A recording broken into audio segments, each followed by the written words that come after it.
Kape-kape po tayo. Jet lag is real. Hindi ako nakatulog ng maayos. Pero hoping tonight will be a better one. Meron kasing tumunog na alarm sa cellphone ni Papa di ba around 12:30. Merong parang emergency. Kasi dito sa Canada, pag may nawawalang bata, so meron siyang alert. So, ang lakas ng alarm nung cellphone ni Papa Dave. Yun, nung 12:30 AM na hindi na ako nakatulog.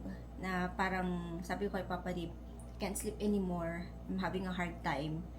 Nag-take ako ng pampatulog, hindi siya nag-work hanggang 3 AM na parang lutang yung parang nakapikit yung mata mo pero yung isip mo parang ang daming gumugulo, parang gano'n, ang daming maingay, parang gano'n siya. And then nakatulog naman ako, nagising naman ako 5:30. Kaya medyo konti-konti lang yung tulog ko. But that's okay. Bawi na lang tayo mamaya. And today din pala merong pupunta dito sa bahay. Construction. Kasi nga 'di ba may mga sira dito sa bahay. Yun yung nanggaling nung time na merong tubig na naman na tumulo dito sa bahay. So, yeah. And may magpipick up din ng mga items sila ng pasabay. So, i-haul na lang natin to habang ali dito pa. Papakita ko lang sa inyo yung mga pinabili sa akin ng ating mga kababayan na nakatira dito sa Canada.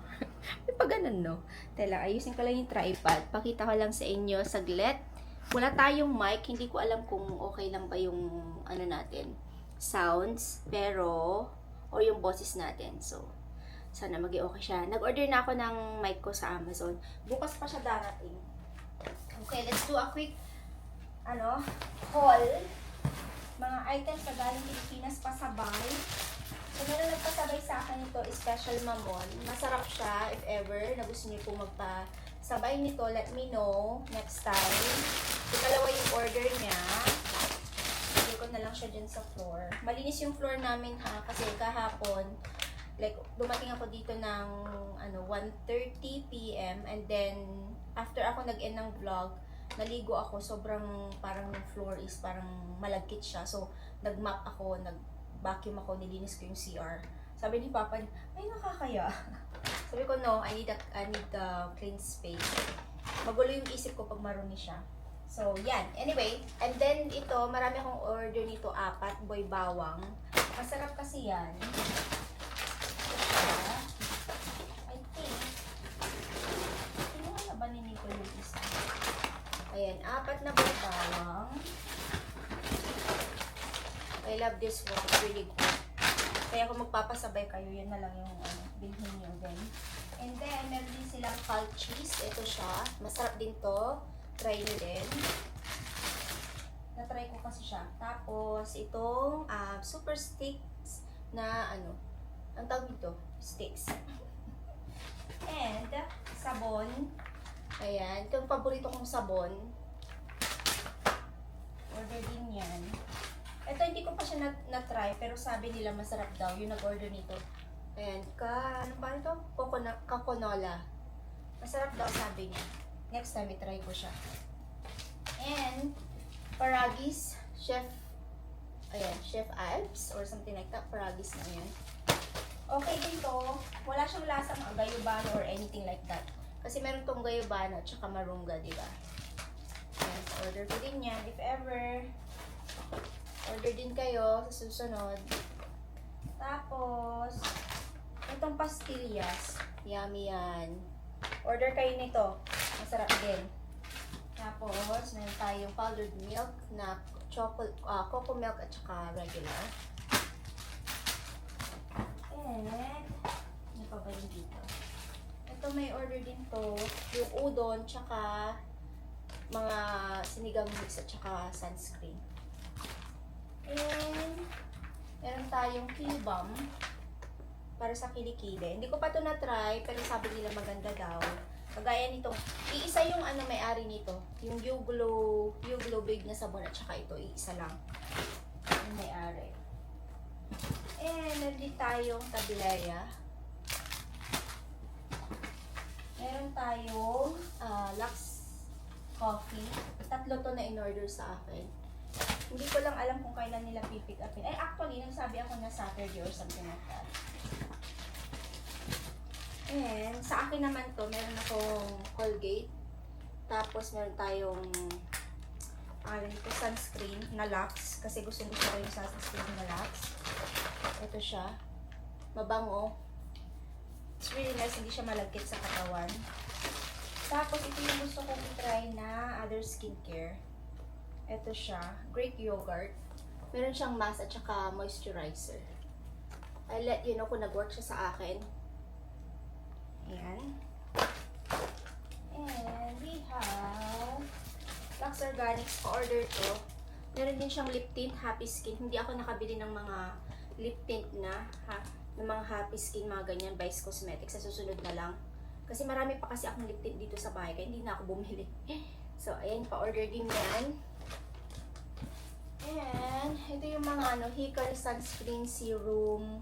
Tapos yung sunscreen ni nakabalot na kasi siya, hindi ko na siya maipakita sa inyo, pero sunscreen din to. Skincare. And I have Ikran na sunscreen, pa-order din yan. Ito yung sa akin, yung Centella. Kasi I love Centella na skincare. Nasaan yung isa niyan? Kasi meron akong niyan eh. Tatlo. And Originote na moisturizer. Actually, two kinds. Meron siyang clear at saka yung cream. So, yung clear, parang siyang texture ng, ito yung ginagamit namin ni Edenel, no? May nagtanong kasi, the Originote. Ito yung brand. Punta na lang kayo sa TikTok shop ko, kaya kay Edenel. Nandoon lahat ng mga nilagay ko sa showcase ko. Kung nasa Pilipinas kayo, easy na lang sa inyo yung makita yung mga product na nilagay ko doon sa TikTok ko. Kasi dito sa Canada, hindi ko siya makita. Walang yellow basket dito, no? So, I have clear and then cream. And yung clear is like, texture ng, yung Lux Organics na isa? Yung aloe vera, parang ganun siya. Mas bet ko yung cream daw, kaysa yung sa clear. Pero syempre, binili ko siya, kaya gagamitin ko. Kasi nag-work naman siya sa akin. Pero as what I said, okay tong cream na to, dito sa weather dito sa Canada. And next for me, bumili ako ng mga ganito. Yung velvet na. Nagustuhan ka kasi itong brand na to eh. Sobrang ganda niya. Ito siya. Glam Hour. So meron akong tatlong shade. Blush on to. Pwede mo rin gamitin sa lips mo. Sa eyes, pwede din. So 3-in-1 siya. Hindi ko lang alam kung may gumagamit sa lips. So yung shade ko is Tello, and then Monette, and then Cezanne. Ayan, tatlo. Tapos Skintific na ito, kasi gustong-gusto ko siya. And yung ating deodorant. Ayan, yung deodorant na gustong-gusto ko, Organics. Maganda to eh. 5 yung order ko niyan. Meron pa pala akong isang tablea. And yung Glow Green na sabon. Tapos ito, kinuha ni Nicole yung isa. Kasi ang bango niya, nakaka-fresh. Nakaka-fresh to eh. Bango. Bango nito, yung juicy. Nakaka-ano din siya, nakaka-throwback. Mga natin, na kabataan natin nun. Ito yung isa ko palang Lux na Centella na sunscreen. And bumili din ako nitong Extreme White kasi kasi makape ako, 'di ba? So tinry ko siya, okay naman siya. In just 1 hour daw removes your stain. I think oo, parang okay yung claim nito. Para sa akin, hindi ko lang alam sa iba. Bumili ulit ako ng inositol pala, powder. And alcohol. Kasi iba yung alcohol sa Pilipinas. And may nag-order nito yung Lux na Organics na powder. And we have, ilan ba yung tableya ko? Dami na palang tableya. Akin pala yung isa. And we have sabon,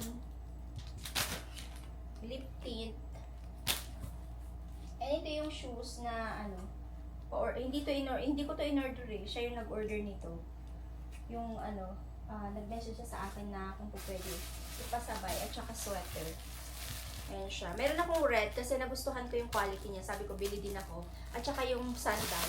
Itong doll shoes na ganito. Nasuot ko nung nakaraang vlog. Di ba kung nakita nyo? So, nagustuhan ko yung quality niya. Yung sabi ko, ay, bili din ako. Di ba, gaya-gaya lang. So, yan lang. At meron pala akong nabili na damit pa dito. Ayan siya. Oh, ganda ng tela nito. Pang ano ba, pang bahay. Pwede rin pang lakad. Ayan, meron siyang pair. Ganyan yung kulay. Suot ko pag nalabhan ko na. So, yung mga nakalagay pa dito is mga labahin. Yan lang, labahin na lang to. And, ang anuhan pala ni Nicole yung para sa eyelashes niya. Bumili ako nito mga kalalabs. Kaya sabi ko, wala akong nyug dito sa bahay. So, ito yung pangkayod ng ng gelatin. Anong tawag doon? Yung paggagawa ka ng buko salad na wala kang buko. Ayan, bumili ako kasi sabi ko gusto ko tong na to. Gusto magkaroon nito. Maganda rin naman siya. Tignan nyo, pangkayod ng buko. Yay, meron na ako nito. I'm happy. Okay, yun lang yung ating mga dala galing Pilipinas na pasabay. Diba? Ang dami. Sa susunod ulit, but if ever, again mga kalalabs, if ever na gusto nyo po magpasabay, message me na lang sa aking Facebook page. Pwede ko pong bilhin yung mga items. Hindi ako yung bibili, sila i-dinel. Sila yung magpo-purchase ng mga items. I-ship na lang siya via DHL. I-message nyo na lang ako. Again, yung shipping cost, DHL shipping cost, isasabihin ko na lang din sa message. Pag i-message nyo ako, share ko na lang din dyan. Iba yung product ha. Yung product kasi, per piece yan. Hindi ko lang alam sa iba kung paano nila pinipresyo. Pero ako kasi per piece. So, again, syempre yung presyo ng items mag-iiba. Kasi iba din naman yung prices sa Pilipinas. Sa kung magpapasabay kayo. Syempre merong additional cost yan. Pero yung shipping, yun na yung talaga yung nanggaling sa DHL. Hindi ko na dinadagdagan yung sa shipping. Bali yung sa items lang. At saka service fee. Parang ganon. So, yeah. Thank you again sa mga nag-order ng kanilang mga items. Thank you so much. Sana tanggap pa ako ng mga order. Kaso nga lang, as what I said, 23 kilos lang yung available na luggage ko. At kung mag-a-add ako ng isa, nasa 10,000 or more pesos. So, ma-charge ako ng bonggang-bongga. Alam niyo, ma-charge ako ng bonggang-bongga sa additional luggage. And then, i-charge ko din kayo ng bonggang-bongga kasi, syempre, di ba? Business yan. Di ba mga kalalags? Business ko yan. So, ayan, yung mga items. Ay, kape muna tayo bago tayo pumilos ulit ng bongga dito sa bahay. Meron actually binigay, may regalo sa akin si Papa Dave. Hindi ko alam kung ano yan. Buksan natin. Tayo lang. Inumin ko lang muna saglit ng kape ko. Sabi niya, I have a gift for you. Sabi niya, open it. Nandyan na yan kahapon. Sabi niya, open it. Sabi ko, okay, bukas na lang kasi sobrang pagod ko naman bukas. Sabi ko sa kanya, buksan ko na lang bukas. Kunin natin. 2 box to eh. Hindi ko alam kung ano to. Gamit to sa sa kitchen, I think. Pero hindi ko alam kung anong laman talaga. Ay. Okay. Open natin tong first box. Ay, open niya na pala to. Nakita niya na pala. Ano to? Ah, okay. It's a cutting board. Wow. Kasi yung cutting board na nabili ko siya sa HomeSense lang. So, plano ko din talagang bumili ng mga gamit sa bahay. Nitong balik ko. Kasi nga, yung mga kutsilyo ko, mga ganun, mapurol na siya. And alam niyo naman na gusto-gusto ko magluto, diba? Yan ako napapalit ng cutting board. Yes! Maganda tong cutting board na to kaysa dun sa nabili ko sa HomeSense. Meron siyang, meron siyang panglinis. Organic oil. So, para sa to talaga. Meron din siyang kasama ganito para hindi dumulas yung ating cutting board. Ano pa yun? Ay, may plato. Meron pa siyang kasamang platito. Alam niyo, marami akong ganito dito sa bahay na padala ko sa Pilipinas. Hindi siya luma, no? Hindi namin siya nagagamit. Regalo sa amin, mga tasa, ganun. And this is the cutting board. Wow! Oh, this is nice. Meron siyang paganyan sa ilalim. So, you can hold it like this. Oh. Kailangan ko pa ng isa kasi we supposed to have a cutting board para sa meat. Meron din tayo para sa gulay. At alam niyo yan, contamination, di ba? Kaya, next time bibili ako ng isa pa. O i-request ko na lang kay Papa Rip. Ang may kahoy talaga to. Ganda, no? Okay, next naman, yung isang box pa. Ano naman to? Okay, hindi pala mabigat to eh. Mabigat. Sabi ko, anong pinagbibili mo, Beb? Ang hirap naman buksan yata nito. Open natin. Unboxing.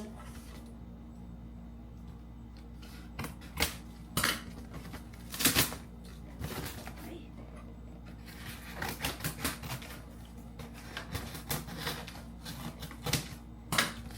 Ito.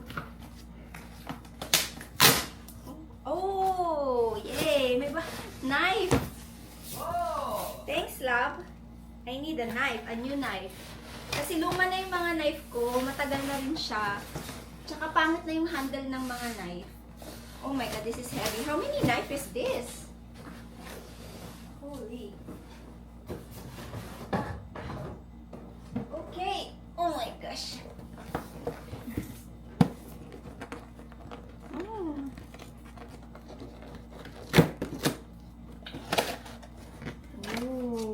Knives are very important. Huh? Knives are very important. I know our knife is not good anymore, right? Yeah, they're rotten. Yes. Oh my god, So- this is heavy. So we can't Put it- this one in no the dishwasher. Okay. Oh, that's why it's heavy. No, Look it's at not. that. Oh my gosh. Oh my god. Oh. Run. Matagal na rin kasi yung knife ko. Ay. Let's check this out. Wow, that's why it's heavy. Look at that. It looks nice with the cutting board. Mm. Wow, look at that, mga kalalabs, oh. That's so nice. Sorry about the mess. I will fix that because... Okay, let's put the knife here. Bigat nito, ah. It's heaviness. Saan yung ano ko? Gunting ko. Where's my gunting?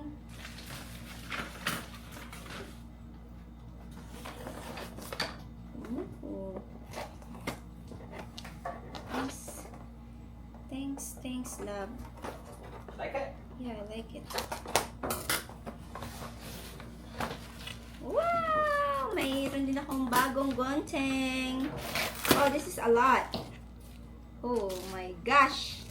Because we're gonna have steak tonight. Look at that knife. Nicey, nicey. I like that. What is the other one? Oh my god, it's scary.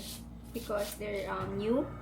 So, be careful with your little finger. We have mini one. This is for pangalan nito? Pangalan ng mga bread. Oops. We got Steak. scammed on our other knives. You remember? I thought we bought that in the Bay. Yeah, they scammed us. They scammed us. They were no good. Love, it's a lot, but it doesn't. Oh, okay, sorry.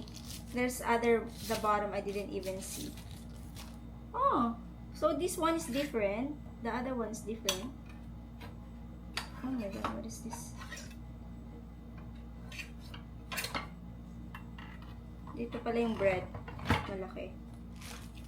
We have a smaller knife for steak, I guess. Tapos, smaller knife.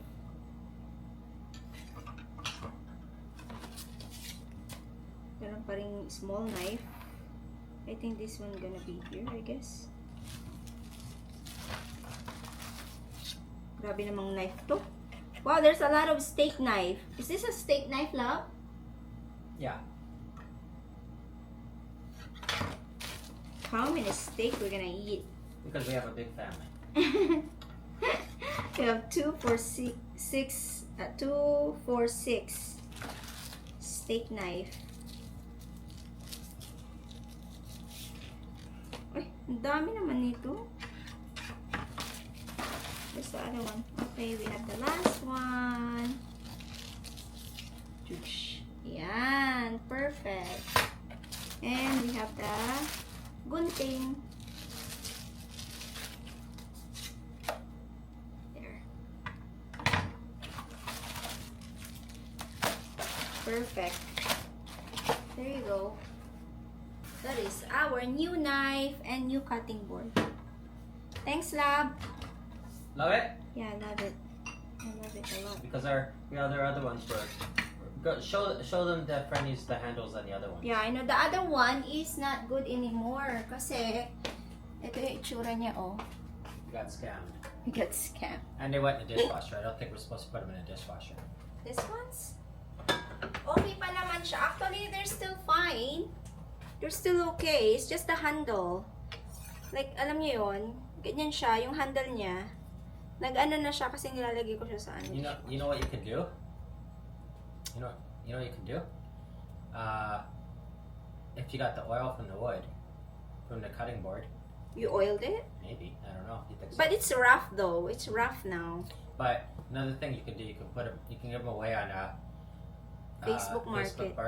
Do it for free. Yeah. Because there's like like families and single mothers and stuff who Yeah. don't have a lot of money and they need good knives and they have True. terrible knives, and just kind of say, hey, we got this thing, the handle's kind of rough, we got a new knife set, so we don't need it, and then you can wrap those knives in the cardboard from this knife True. and just give them away, and then that way we're not throwing them in the garbage. Yeah, I don't really like throwing stuff in the garbage. So that's a good idea. So this one's still good, mga kalalabs.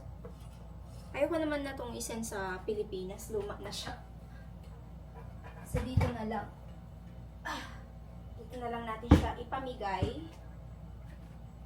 Dito ko ilalagay yung bago nating knife. Nice. The space. I need to find a new spot for that. Okay. Maya ako na to ayusin. Ano pa, ayusin ko yung mga pasabay ko, lalagay ko sa bag. Wala akong shopping bag pa para dito. Kasi syempre, 'di ba, biglaan lang din naman tong pasabay na to, hindi naman siya yung ano. So biglaan lang talaga siya na naisip ko. Ay, sayang yung 23 kilo. So i-ano ko na lang sa ano, pasabay, sabi ko. So yeah, let's put this in the bag. Yung iba dito, halos lahat ng order dito pipick upin taga Vancouver yung mga bumili ng mga to. And yung iba naman, Toronto, tapos Toronto, and then, hindi ko alam kung saan yung isa. Pero, mostly Vancouver. And, share ko lang tong nabili natin, sa Hong Kong. Masarap siya. This one.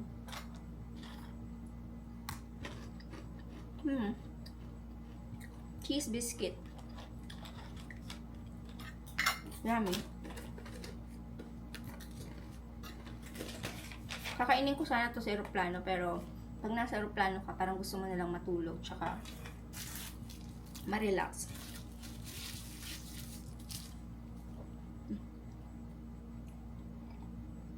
Where's your coffee, love? You didn't bring your coffee? I drank it. Oh, you done? Oh, okay. We have to make the bed. I know. I need to make the bed. The boys coming. Oh, I know the voice is coming. I shut the blinds because it's getting hot in there. Yeah. Okay. Fix ko lang yung bed namin ni Papa Dip. Nandito na yung gagawa ng aming ceiling, flooring, at saka ng aming door, mga kalalabs. Alam niyo ba, si Papa Dip kagabi, sabi niya sa akin, buksan mo yung bintana bukas kasi yung gagawa ng ng mga sira dito sa bahay, may amoy, sabi niya. Akala ko niloloko niya lang ako. Totoo pala. Ang lakas, Bi. Ang lakas-lakas. Sabi ko, grabe, ang sakit sa ilong. Ang sakit sa ilong, promise, mga kalabs, ang sakit sa ilong. Well, anyway, inaayos ko lang yung aking mga dito, basket. Kasi dito ko nilagay yung mga dala ko din. Bukod sa mga pasabay ng ating mga kababayan dito sa Canada, meron din akong binili para sa sarili ko. So, ayan, isang basket ulit siya. Ito, hindi ko pa siya nauubos. Yung niacinamide na tawa soap. Maganda to. Lalo na pag meron kayong amoy. Bigay ko kaya kay kuya to. Baka sakali makatulong sa kanya. Sama na ugali ko, no? Pero iba talaga. Talagang alam niyo naman yan, di ba? Like, sana matapos siya kaagad para makapag-general cleaning ako dito sa bahay. Bigyan ko rin kaya siya nito. Sama na ugali ni Mami Faye. Pero sa to lang, kidding aside, malakas talaga. So, taste lang. Aalis naman na yan kaagad maya-maya. Okay, put away ko lang to. And then, naayos ko na rin yung mga mga pasabay ko dito. Nasa bag na siya. Ay. Ayan. Ang dami palang in-order ni, ni Sisi. Ayan, isang bag siya, Ito siya, isang bag. Alam nyo, pag isi-ship nyo to sa DHL, meron talaga siyang ilang kilo to. Siguro aabot ng to. Basta, mabigat to. 5 kilos, something like that. I believe. Pag ito, shinip sa DHL, medyo din siya kasi. Medyo mahal din talaga ang DHL. Pero worth it din naman kasi syempre yung mga items na bibili niyo sa Pilipinas, mura din naman siya. 'Di ba? It's just that yung shipping talaga. If ever na basta yung bilhin niyo lang sa Pilipinas, advice ko lang yung mga items na hindi niyo mabibili dito sa Canada. Kasi meron naman tayong mga Filipino groceries, ganyan, 'di ba? So yung bibilhin niyo sa Pilipinas is yung mga items talaga na kinikrave nyo, mga items talaga na hindi nyo mahanap dito sa Canada. Parang ganon. Kasi halos lahat naman ng mga items like pancit canton, mga ganyan, magic sarap, meron na rin naman dito sa Canada. Pero, yun nga, syempre may mga kababayan tayo na gusto pa rin mamili sa Pilipinas kaysa sa mga grocery o wala silang access sa mga Filipino grocery store sa iba't ibang part ng Canada. Yung mga iba kasi nasa na, di ba? Yung wala silang Filipino grocery store doon. Kaya sila bumibili ng mga items na yun. Pero, pag meron na kayong access sa mga grocery store ng mga Filipino, you don't need to buy that in the Philippines, yung mga pancit canton, mga ganyan. Kasi marami naman na dito. Yung bilhin nyo, yung mga items talaga na hindi nyo nakikita dito sa Canada. Yun lang naman. Para sa akin para sa akin. Kasi mas worth it siya. Mas worth it siya mag-buy kayo ng shipping, mga ganyan. Pero yung mga items na nabibili nyo na dito, mas mura siya kung dito nyo na siya bilhin kasi hindi na kayo magbayad ng shipping. Yun lang naman yung advice ko. Para, yun. Then, ayan. Shipping, yung dalawa dito, Toronto. Yung iba dito, sa dito sa Vancouver. So, tinabi ko na siya dyan kasi pipick upin naman na to. Sabi ko, pick upin nyo na para matapos na ako. Supposed to be Saturday pa. Pero sabi ko, pick upin nyo na po. Para matapos na tayo. And okay naman yung pakiramdam ko. Hindi naman ako masyado pagod talaga. Pero mamaya for sure, aatikihin na naman tayo ng jet lag. Baka matulog ako. Okay. Tayin ko na lang matapos si kuya. Tapos grocery. Naiiwan talaga at nanunuot ang kanyang amoy bee. Hindi siya joke. Sobrang busy natin today, mga kalalabs. Nakaalis na yung gumagawa nung aming flooring, ceiling, at saka yung mga sirang walls. So, okay na siya. Pipinturahan na lang. Pero hahanap pa kami ng magpipintura. And, galing din ako sa labas kasi may mga nag-pick up ng items. And then, diretso na ako sa grocery store. And, bumili din ako ng mga gamit ni Ube kasi wala siyang pagkain. Wala din siyang papalitan ko yung niya, dunihan niya. So, ito na lang muna yung binili ko. Usually yung malaki, pero ito yung kaya ko lang na buhatin. Okay na rin to. Bumili ako ng bagong sponge. Bumili ako ng ingredients para sa, mamaya for dinner. Ito naman, kakainin ko for lunch. Hindi pa ako kumakain. It's already 11:34. Gagawa ako ng steak. Kasi si Papa di, bumili ng steak sa Costco. And ina-expect niya na makapagluto ako kahapon. Sabi ko, are you serious? Hindi ako makapagluto. Nanginginig ako sa, wala akong tulog. Nanginginig ako sa pagod. Ina-expect niya talaga magluluto ako kahapon. Sabi ko, no, I can't. So, nag-order na lang kami ng tacos, Mexican food kagabi. Sabi ko, kaloka ka. Like, anong iniisip niya at gusto niya ako magluto kaagad. And, bumili din ako pagkain ni Ube. Tapos, wipes para kay Ube din. And snack niya kasi naubusan na siya. Usually, binibili ko to sa Costco. Pero hindi pa ako makapunta ng Costco kaya. Give me 5 days para makarecover sa aking jet lag. And then, start na ako mag-post ng mga pasabay. Canada to Pinas. Yun yung ating gagawin. Kasi I know marami naghihintay. Para ma-ship ko din siya kaagad and then matanggap niyo yung item sa December. Diba? Pagluto ko rice. Now, palit lang ko ng damit. Hindi ko lang alam kung anong oras pa pipick upin yung isang, I think dalawang items or isang items. I think isang items and then yung iba i-ship ko tomorrow na. Kasi nabusy na ako today. Ayan, naglalaba pa nga ako ng aming blanket and then yung cover ng pillows and yung bed, yung susunod. Nakapag-vacuum and then magmamap din ako. Kahit na nakapag-vacuum ang map na ako kahapon, uulitin ko ulit siya. Para malinis na malinis yung bahay bago ako magpahinga. So wait lang yung mga kalabs, mag-ano na ako. Prepare ko ng aking lunch, brunch na to. Kasi ito, Toms na niya. Alas 6 na mga kalalabs. Ngayon lang ako nakapag-update sa inyo. So mga around 4, nag-take a nap ako. Tapos after that, nagising ako ng 5. Nagluto ako. Nakakain na kami ng dinner ni my love. Dinner ni my love. Kumain na kami. And then, lilinisin ko na lang yung kitchen. And magsha-shower na ako. Para dire-diretso na yung pahinga natin. Kasi naglaba ako, linis. And then, nagpa-pick up ako ng mga pasabay. Ang dami ko actually ginawa today. And this is my second day. First day na, full day na nakabalik dito sa bahay. Kasi di ba dumating ako kahapon. But anyway, nag-bake ako ng potatoes. Tapos, broccoli. Nag-steam tapos in-stir fry ko siya. And itong si Papa, di gusto niya yung steaks. Ang dami kong steak dyan. And then, nagluto ako ng gravy. Wala pa akong ganang kumain, mga kalalabs. Parang hindi ko pa feel kumain. Ito, niluto ko lang siya kasi si Papa din bumili ng steak sa Costco and then hindi niya freezer. So, kailangan ko siyang lutuin na. Kasi baka masira. Kaya, ayun. Mag-end na rin pala ako ng vlog dito, no, mga kalalabs. Kasi ang gagawin ko na lang din naman is, mag-aano ako, ayusin ko yung kitchen. Dito ko sinampay yung ayaw ko siyang i-dryer. Kasi, pag nagda-dryer ng damit, ang nangyayari, lumuluma siya kaagad. Kaya, dyan ko siya nilalagay na. Yung mga damit lang na panglakad ba? Pero yung mga pambahay, dryer ko. Okay, nakapag-edit din ako ng vlog. So, productive ako today. So, sana mamaya magkaroon ako ng the best sleep ever.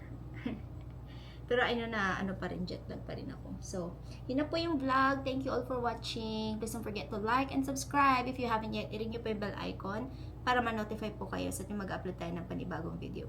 See you on our next vlog, mga kalalabs. Love you all. Bye-bye.